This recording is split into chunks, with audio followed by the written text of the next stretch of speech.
Oh yeah, no, no, tell me no, no, no, no. Baby, come give me a la. Boa tarde.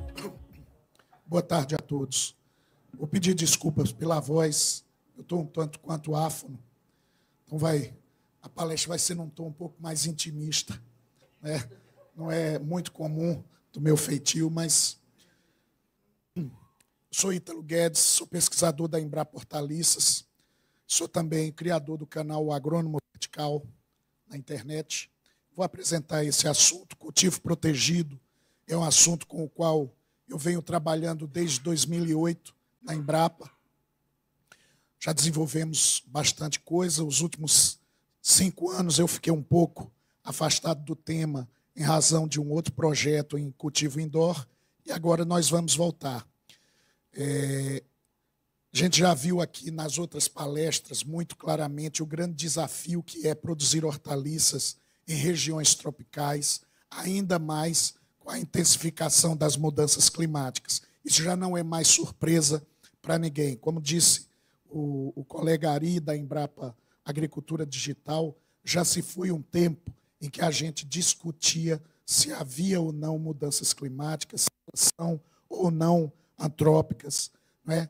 Isso aí, na verdade, nem é o mais importante. O importante é que elas afetam diretamente esse que talvez é o setor da economia mais afetado por elas, que é a agricultura, que depende da luz do sol, depende da chuva, depende da temperatura, da umidade, por aí vai. E se a gente muda todo o regime climático, é óbvio que a agricultura vai ser afetada. No caso das hortaliças, boa parte das hortaliças que nós consumimos e plantamos, elas têm origem em climas temperados. Já é, por si só, um desafio produzi-las em um clima tropical. Pior ainda, como a gente falou, sob condições de mudanças climáticas. Eu tinha já preparado a apresentação, então não deu tempo de pôr aqui nesse slide o exemplo dessa geada que deu nos últimos dias, né, que afetou, inclusive, para surpresa de muitos, áreas altas, Minas Gerais, né, veio do sul subindo igual uma praga do Egito, né? Mas a gente vê claramente essa intensificação na frequência de eventos climáticos extremos, afetando negativamente, né? Em geral, os efeitos são negativos sobre a produção agrícola. Uma outra cultura pode ser que tenha a sua área aumentada em razão, né, de áreas mais quentes, onde antes era mais frio. Alguns pesquisadores falam que talvez algumas plantas, né, do grupo fotossintético C3 podem ter algum efeito, mas a temperatura alta, enfim, isso aí não acho muito difícil que aconteça.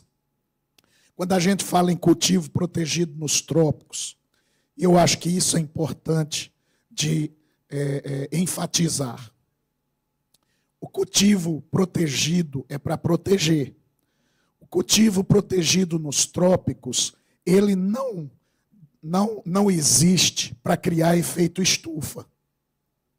Ele existe para criar principalmente efeito guarda-chuva, proteger as plantas do excesso de água. Para que isso aconteça, uma série de pressupostos devem ser aceitos e seguidos.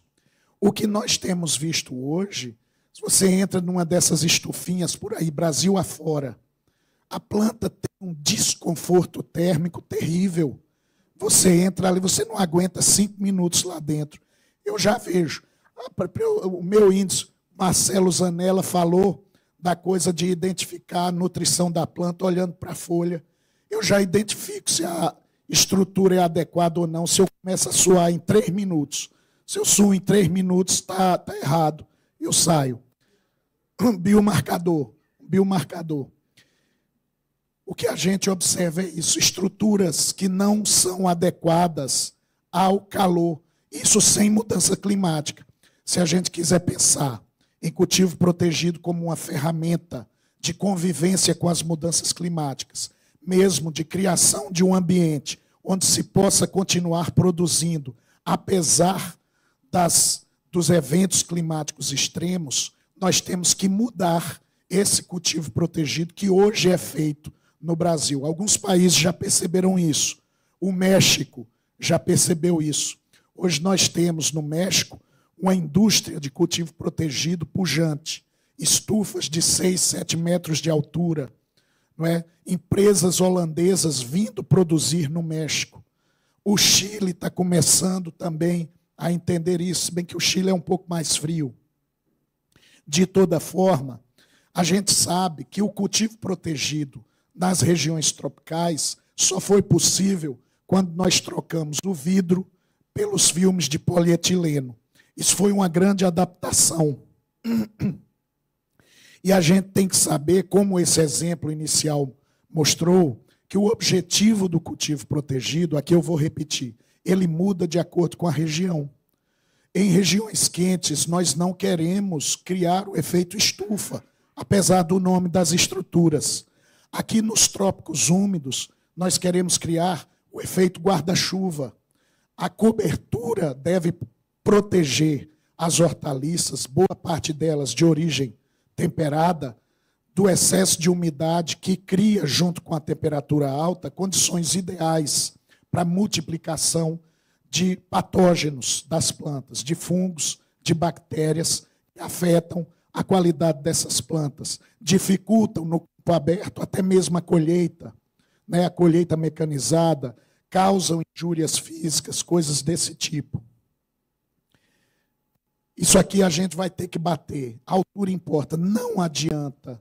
Não adianta. Você chega para alguém. Eu cheguei há pouco tempo, falei com um produtor da zona da Mata Mineira. Eu disse: olha, essa estufa sua não vai dar certo. Ela vai esquentar demais. Ah, mas se eu aumentar muito, vai correr o risco do vento derrubar.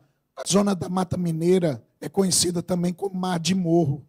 Quando venta, tem que se ajoelhar, dar graças a Deus. Não tem vento para derrubar a estufa lá. O cara está preocupado com o vento, né?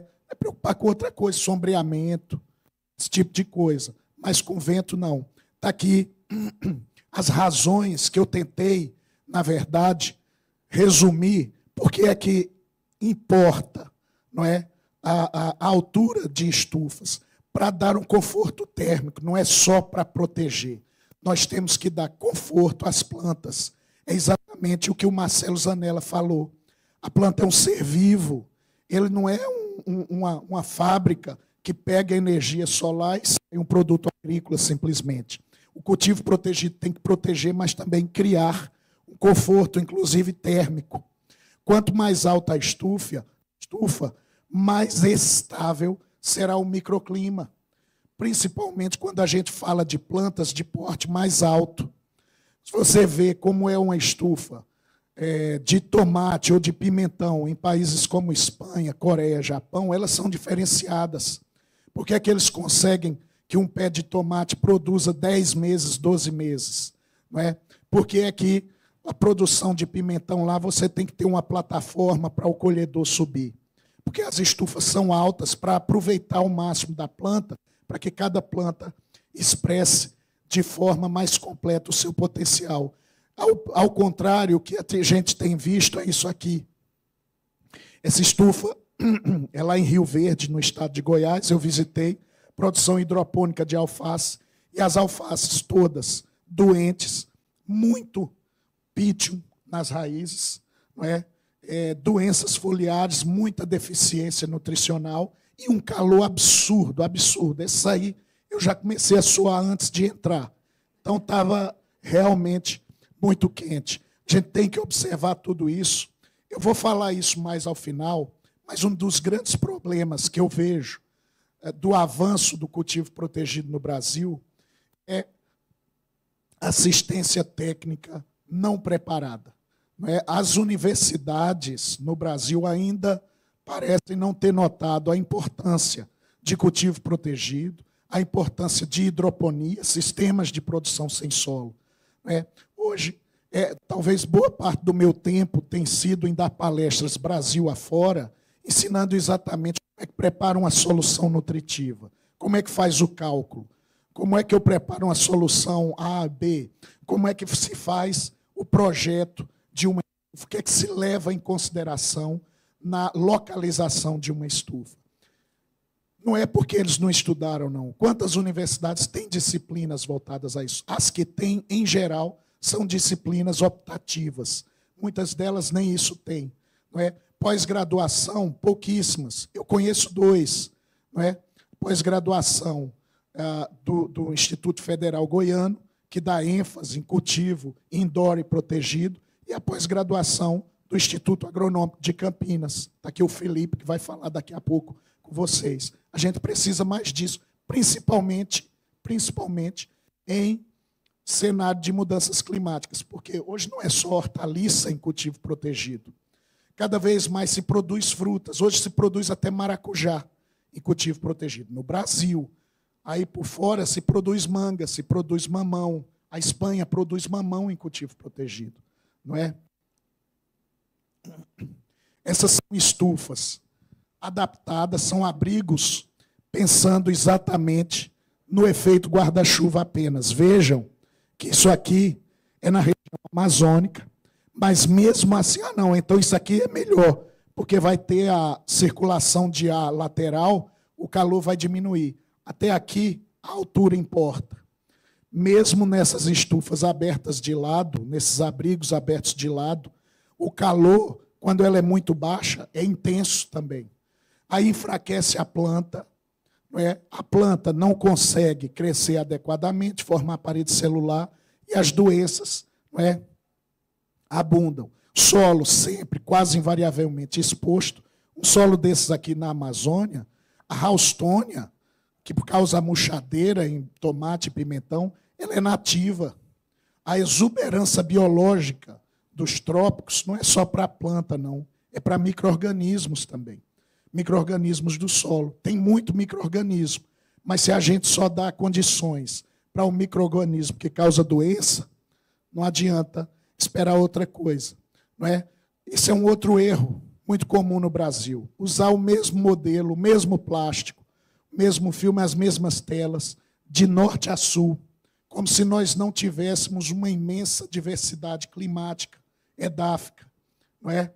Isso aqui é uma estufa, um grupo de estufas na Serra da Ibiapaba, no Ceará, produção de tomate sem solo. Eles captam água da chuva, claro. O que é, não é? Limitante no Nordeste? Água. A estufa, então, vai usar a estufa no Nordeste para quê? Se não é para causar o efeito estufa, nem é para causar o efeito guarda-chuva. Tem um terceiro efeito, efeito oásis. Umidade relativa do ar bem mais alta dentro dessas estruturas. Estrutura com calhas adaptadas à coleta de água. Não sei se vocês veem no finzinho do lado de lá da fotografia, tem uma barragem. Aquela barragem lá é água, coleta de chuva, sistema sem solo. Por quê? Sistemas sem solo são muito mais econômicos em água do que o cultivo em solo. É incompreensível como é que não se deu atenção à hidroponia como uma forma econômica de se utilizar a água na produção agrícola no semiárido brasileiro.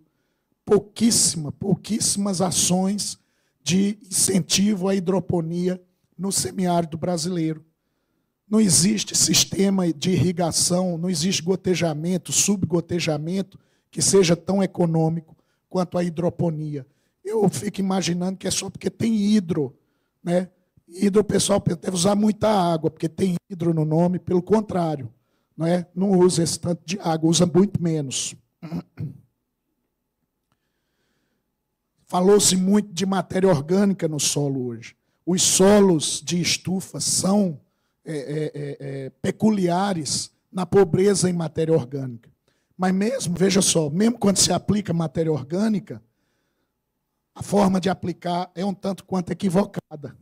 O cara está pondo ali esterco curtido, uma boa fonte de matéria orgânica, mas incorporando, vocês viram os valores de matéria orgânica incorporada no solo, bem menos. Quando você incorpora a matéria orgânica, você remexe o solo, você aumenta a oxigenação desse solo e a ação dos micro-organismos que decompõem a matéria orgânica. Essa matéria orgânica está sendo incorporada com um encanterador. Ali no encanterador tem uma enxada rotativa, dos piores implementos para se utilizar continuamente no solo. Enxada rotativa, ela pulveriza a estrutura do solo. Deixa muito fácil que os micro-organismos decomponham essa matéria orgânica. Além de tudo, a qualidade física do solo fica muito comprometida. E a gente tem que pensar em fontes mais resistentes de matéria orgânica, que aguentem ficar ali sem ser decomposta. Aqui, Mariana falou de um trabalho que ela fez, pessoal lá do Ceará, aplicação de biochar em solo na produção de melão. Biochar, o que é biochar? Carvão. Usar carvão em solo. As terras pretas de índio, eu nem sei se hoje é politicamente correto chamar terra preta de índio, né? Internacionalmente o pessoal fala terras escuras da Amazônia.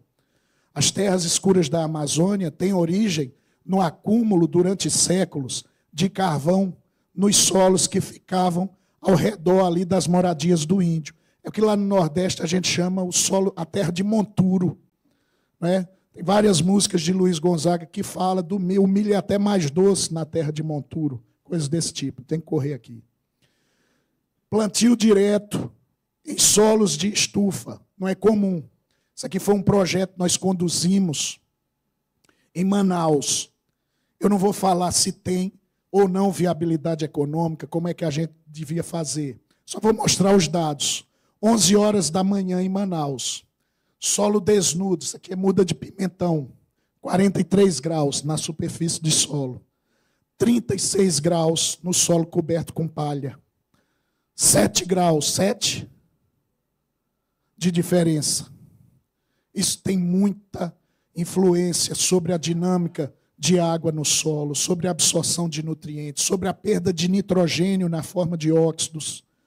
A gente tem que lembrar, nitrogênio, se não for bem manejado no solo, ele é perdido muitas vezes mais de 60% na forma de óxidos nitrosos. Um dos fatores que deve ser controlado é a temperatura do solo.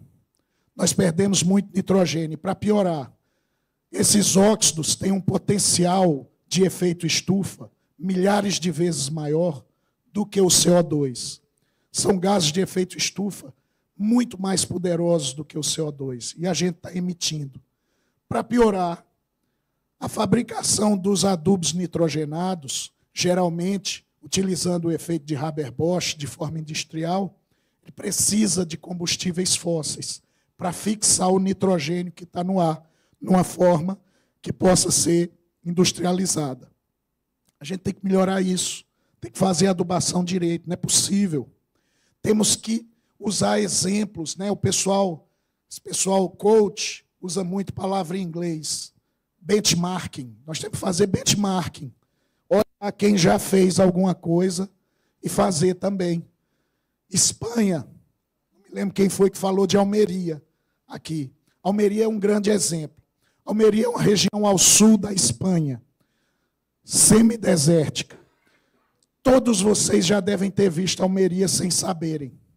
Os faroestes da década de 70, que foram feitos quase todos por diretores italianos, o West Spaghetti, aquele deserto que sempre aparecia, que a gente acha que era o Arizona, coisas desse tipo, era Almeria.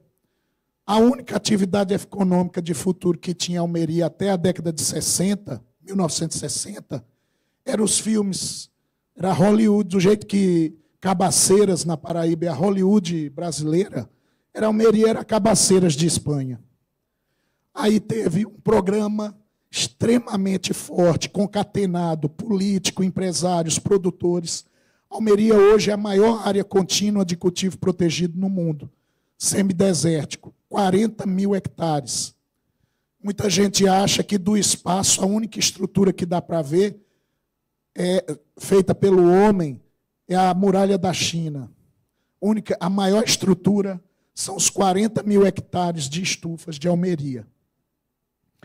Eles construíram, veja só, a gente quando fala em cultivo e substrato, a gente pensa em vaso ou slab. Na Espanha, não. Eles tinham solo natural, salinizado e pobre. Muito sódio. O que é que eles fizeram? Fizeram isso aqui. Pouca gente ouviu falar. Chama suelo enarenado, como se fosse um solo com areia. Meu tempo acabou, mas eu já vou terminar. Sobre o solo original, eles põem uma camada de matéria orgânica, depois uma camada de areia. E o solo todo da estufa vira um substrato só. Eles reconstroem o solo. Por que a gente não pode fazer isso aqui no Brasil? Espanha, Almeria também.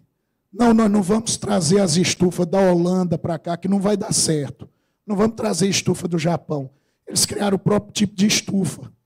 Era uma região onde se plantavam uvas, e em cima das parreiras, eles jogavam, às vezes, uma lona para dar uma protegida.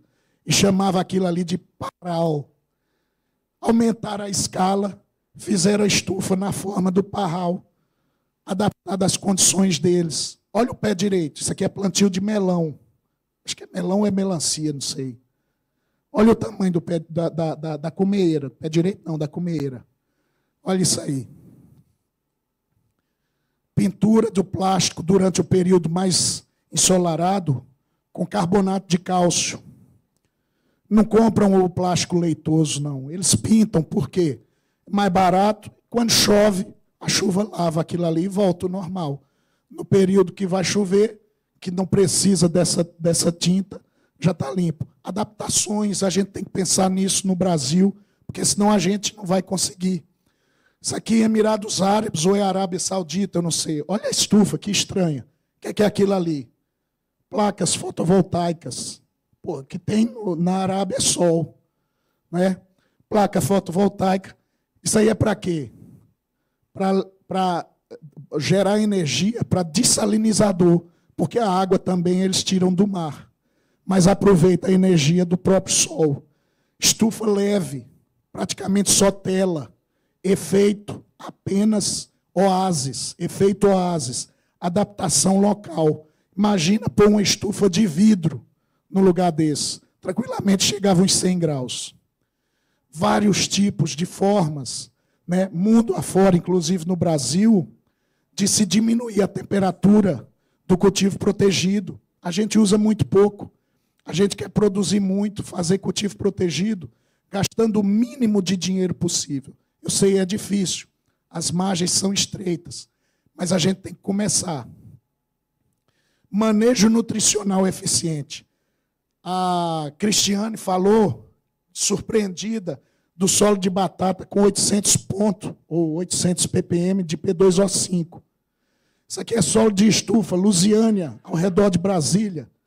1040 ppm, 1040 pontos de fósforo. Olha que terror.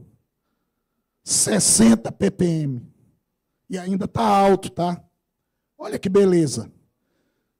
Muita gente se engana, acha que adubar bem é adubar muito. Errado. Adubar bem é adubar de acordo com a análise química do solo, que muitas vezes a gente pega, não é nem para pôr num quadro, é para mostrar lá o rapaz do projeto, lá do financiamento, que fez a análise química. Outra grande dificuldade, se tiver alguém de universidade vendo, cuidado, professores de fertilidade, esses estudantes estão saindo sem saber fazer recomendação de adubação. Vamos dar ênfase nisso. É muito fácil falar de sequestro de carbono e não sei o quê, mas muitas vezes a solução é que o cara saiba fazer uma adubação de forma adequada, muito mais efetiva. Não estão sabendo. Beleza? Sistema sem solo, já falei da hidroponia. Não vou nem falar mais para não gastar mais tempo, que eu já atrasei. Todas as regiões do Brasil. Adaptações. Isso aqui é Pernambuco. Por incrível que pareça, ninguém ouviu falar nisso. Pernambuco tem uma das áreas contínuas maiores de cultivo protegido no Brasil. Chã Grande, Cinturão Verde de Recife. Isso aqui é uma empresa, 200 estufas, cultivo sem solo, 10 hectares de estufa. É nossa Almeria.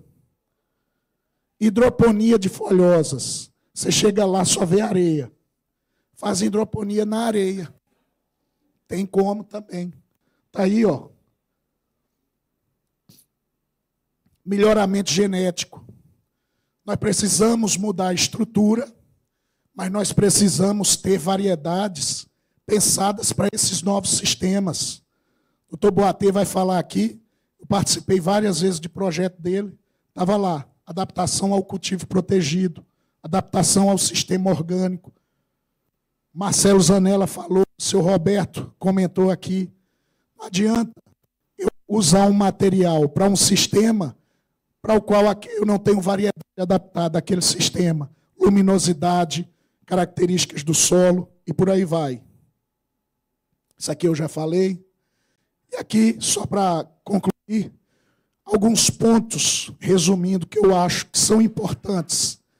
Poucos dados regionais, não só do desempenho dos tipos de estufas, não.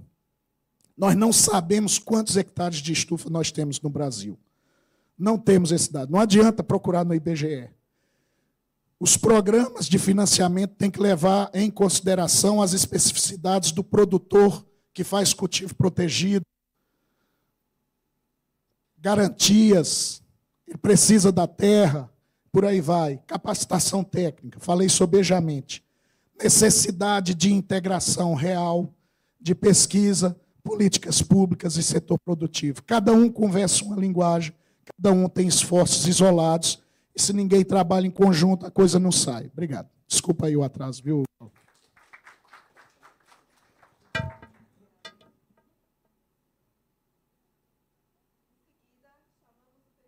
Leonardo Boatê, da Embrapa Hortaliças, que ministra a palestra